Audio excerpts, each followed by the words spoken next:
Je voulais vous demander ce que vous pensiez de ce surnom de papy braqueur. C'est vrai, je suis papy et je suis braqueur, ou je l'ai été. Donc oui. Comment vous en êtes venu à braquer Kim Kardashian? D'abord, c'est une dame que je ne connaissais pas. Contrairement à ce que tout le monde croit, moi je la connaissais pas. Quand on m'en a parlé de cette affaire, on m'a parlé de l'épouse d'un rappeur qui avait un gros diamant. J'imagine qu'avant de vous lancer dans cette affaire-là, où on vous avait dit à peu près pour combien il y en avait, combien on vous avait promis. On savait que le diamant de 4 millions de dollars, parce que la publicité partout, c'était écrit partout, on savait qu'on en tirerait un bon prix. Vous saviez pas combien vous auriez à la fin? Comme c'était pas mon affaire, que j'étais pas à la vente, je savais pas combien ils allaient encaisser, donc je voulais pas un pourcentage. Je voulais pas une part, je voulais une somme. Donc voilà, je me suis entendu sur un certain montant. Vous pouvez nous raconter le jour du braquage, comment ça s'est passé? Eh bien, écoutez, on avait rendez-vous à 2h du matin à Gare Saint-Lazare. Mes complices sont arrivés, je les ai rejoints, parce que le coup était incertain jusqu'à la dernière minute. Ils devaient sans doute se renseigner si elle était là, pas là. On avait caché les vélos, les VTT. On part à 3. On met des gilets réfléchissants. Et on a remonté l'avenue, on a été jusqu'à l'avenue Tronchère, on s'est arrêté devant l'hôtel, la porte était ouverte, chose qu'on avait vérifiée avant, donc on savait que c'était ouvert. On est rentré et on a vu qu'il y avait 2 caméras dans le haut. C'est un lieu public, un lieu de personnalité, les caméras doivent être là que pour la frime, parce qu'ils ne veulent pas de photos volées ou des trucs comme ça, donc on a continué. Et on s'est habillé dans l'entrée de l'immeuble. On a rentré des VTT, on a mis nos caouets, imitation volée, c'était les caouets de cinéma. On a mis les casquettes, les cagoules. Et là, entre nous, s'est avancé sans cagoule, a frappé à la porte, a crié police. Le concierge, paniqué, nous a ouvert. Oui, vous venez pour la drogue. Il nous a dit, vous venez pour la drogue. Bon, parce que c'est des lieux connus, un peu des dealers de Paris. Et bon, très vite, on l'a entouré, on l'a maîtrisé. Ensuite, 2 autres nous ont rejoints. Parce que, bon, on ne savait pas combien de personnes il allait y avoir en bas. Il y en a qui se sont cachés dans le jardin. Moi, je suis resté à la réception. J'ai remplacé le concierge. Et 2 de mes collègues sont montés avec le concierge et la clé qui nous a guidés jusqu'à la chambre. Mes collègues sont rentrés dans l'appartement. Elle était en train de téléphoner. À ce qu'on m'a rapporté, parce que je ne suis pas monté. Ils ont crié « The ring, ring, ring ». Finalement, le concierge a traduit, ils veulent vos bijoux. La bague était posée sur un chevet près du lit. Elle a donné son coffret à bijoux. Ils l'ont attaché et ils l'ont scotché les mains. Et il leur a allongé sur le lit, recouverte, et puis ils sont partis. Kim Kardashian aurait grossi les traits du coup du braquage. Elle a scénarisé, elle a raconté une scène de cinéma. Bon, c'est la victime, elle a le droit aussi, petite, qu'elle a expliqué son ressenti. Et moi, je ne peux pas vivre son ressenti. C'est sûr que ça a dû être terrible pour elle. Tomber du haut de son piédestal, ça doit être compliqué. Nous, au regard de ce qu'on a vécu, pour nous, ça ne correspond pas. Sans doute qu'elle avait peur. Dans ces conditions-là, on a toujours un peu peur. Mais bon, elle n'a pas été menacée ni maltraitée. C'est pas le genre des gars qui sont montés, c'est des gars plutôt sérieux. Je suis pas d'accord avec le terme braqueur parce que c'est pas un braquage. On nous dit qu'il y avait des armes, mais nous, dans la partie dans laquelle j'ai participé, il n'y avait pas d'armes. On me dit que quand ils ont été à son appartement, elle a dit qu'ils étaient armés. Moi, j'en ai pas vu, il en resté moins de 10 minutes dans cet hôtel. On m'a donné un sac avant de partir, dans lequel, je l'ignorais, il y avait des bijoux. Mais c'était à mon insu, je ne le savais pas. C'était pas moi qui devais les récupérer. J'ai passé la porte, mes collègues étaient déjà partis, eux. Et en sortant, je croise une voiture de police, une patrouille. Et je les vois, et je dis, ça y est, je suis cuit, ils sont venus pour ça, c'est mort. C'est pas la peine de discuter. J'étais prêt à me livrer. D'ailleurs, je lève la main d'un signe comme ça. Je tiens le guidon et je lève la main pour dire je me rends. Et eux, ils me font signe comme ça. Donc je continue, je me retournais, j'étais inquiet, je dis ils vont arriver, ils vont arriver, ils vont arriver. Ils sont jamais venus. Et à un moment, j'ai perdu le contrôle. Le sac s'est pris dans les voies avant. J'ai fait un roulé-boulet. J'ai rebondi, je suis remonté me suis remis debout sur mes jambes et là, j'ai vu des bijoux par terre. Alors, moi, je les ai ramassés. Je suis reparti, je suis redescendu jusqu'à la gare Saint-Lazare. À la gare Saint-Lazare, j'ai abandonné le vélo au milieu d'autres vélos.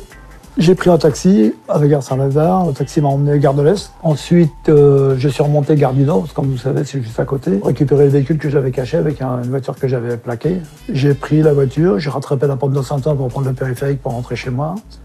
Et sur la route, un téléphone s'est mis à sonner dans la sacoche. Je me dis, tiens, qu'est-ce que c'est? Ça doit être un de mes complices qui a oublié son téléphone. Puis j'ai pris l'autoroute, puis ça continue à sonner, à sonner. À un moment, je me regarde, il faut que je regarde ce que c'est. Et je regarde et je vois marqué Chapman sur le téléphone. J'ai compris tout de suite que c'était à la victime. Et j'ai compris tout de suite que j'étais suivi à la trace. Bah oui. Donc j'ai compris qu'il fallait que je m'en débarrasse immédiatement. J'ai attrapé le téléphone, j'ai jeté dans le canal de l'Ourcq. Plouf! Plus de signal GPS pour me suivre. Le téléphone de Kardashian dans le canal de l'Ourcq. Dans le canal de l'Ourcq. Voilà, j'ai jeté son téléphone et je suis rentré chez moi. J'ai dû cacher mon sac. J'ai attendu que mes collègues soient revenus à 8 h le matin pour récupérer les bijoux. Et puis voilà, le matin, j'entends à la télévision. Un célèbre mannequin a été délaissé de ses bijoux cette nuit. Je ne sais toujours pas que c'est elle. Je ne sais toujours pas. J'ai dit, bon, ma femme, elle entend ça. Elle me dit, comme je ne suis pas rentré de la nuit, elle m'a fait, c'est toi, c'est sûr, c'est toi. Je dis, mais non, mais t'as continué de faire des conneries. Non, non, c'est pas moi, c'est pas moi. Je suis sorti voir mes collègues qui m'avaient donné rendez-vous, je leur ai donné le sac. Et je reviens, au fur et à mesure que j'écoutais les infos, c'est là que j'entends parler de Kim Kardashian. Je dis, ah, c'est elle. Alors, je me suis souvenu de la série, les Kardashians. Je ne savais même pas à quoi ressemblait, je ne la connaissais pas du tout, cette dame. Vous dites dans votre livre que très rapidement, vous avez senti que vous alliez être arrêté. Bah, il y avait une pression médiatique qui indirectement influait sur moi. Il y avait vraiment trop de tintamarre pour que je sois tranquille. Et puis nous, on sait que dans ces affaires-là, celle-là ou d'autres, même comme celle-là, ça peut remonter 6 mois, 1 an après, 2 ans après. Et on n'est jamais tranquille, jamais, jamais, jamais. Il suffit que quelqu'un ait une information, qu'il ait besoin de se racheter vis-à-vis de la police, il va donner l'information, ils vont se mettre sur vous, et ainsi de suite. Donc on n'est jamais vraiment à l'abri, vraiment. C'était pas la première fois que, justement, vous aviez affaire à la justice. Vous avez déjà été en prison. Ah bah non, j'ai un passif. J'ai un passif. J'ai été condamné à 12 ans, à 9 ans. Ma première peine, j'avais 18 ans, j'ai pris 3 ans. 3 ans ferme et 2 ans de sursis. Et qu'est-ce que j'ai fait en 3 ans? Je me suis habitué à la prison, je me suis fait des connaissances. Après, je savais comment j'allais à la prison. Après, elle me faisait plus peur. Allez expliquer sur votre CV 5 ans d'absence. Allez expliquer. Le patron, il veut savoir. Vous étiez où? Moi, j'étais à l'étranger. Quel pays, quelle société vous travaillez? Je l'ai fait plusieurs fois, donc je sais. À la banque, vous remettre dans la légalité, ouvrir un compte en banque. Vous n'étiez pas là pendant des années. Comment ça se fait que vous n'avez pas de compte en banque? Vous étiez où, monsieur? Vous allez dire à votre banquier, j'étais en prison. Vous voulez tourner la page, vous voulez redémarrer une vie. C'est compliqué, il y a de nombreuses barrières. Et surtout, il y a un phénomène terrible, c'est le temps. En prison, le temps, c'est la vitesse de l'escargot. Vous avancez pas, vous voyez votre vie, elle passe, chaque seconde, vous la voyez passer.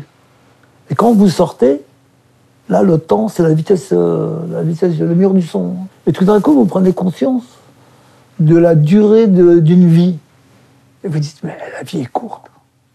Comme la vie est courte, que vous voyez que tout défile, que vous n'avez pas le temps, bah, vous retournez au raccourci qui rallonge, comme j'appelle ça. Parce qu'aller voler, c'est un raccourci qui rallonge, parce que vous allez vous faire arrêter, vous allez payer. Et voilà, et vous remettez le pied à l'étrier, vous retournez dans tout ça. Vous l'avez dit aussi au début, hein, que vous regrettiez... Oui, amèrement. Non pas parce que je me suis fait attraper. J'ai regretté à cause du tintamarre, du bruit. Parce qu'en fait, nous, on court après la discrétion, enfin en tout cas moi. Je suis être monsieur tout le monde, et cette médiatisation m'a fortement déplu. J'ai aussi été étonnée quand j'ai appris que vous aviez dû payer des impôts sur l'argent que vous avez tiré. 67 500 € on a pris chez moi. Au titre de l'impôt sur le revenu, j'ai payé 19 000 et quelques euros.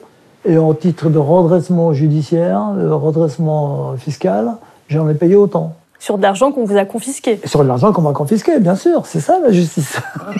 Enfin, j'ai pas le droit à cet argent, mais je dois payer des impôts dessus. Qu'est-ce qu'il en est pour vous maintenant? Qu'est-ce qui va se passer? Alors, ce que je suis en liberté provisoire, j'ai juste à me pointer au commissariat une fois toutes les semaines. Et évidemment, j'ai pas le droit de voyager, mon passeport est bloqué, mes papiers sont bloqués.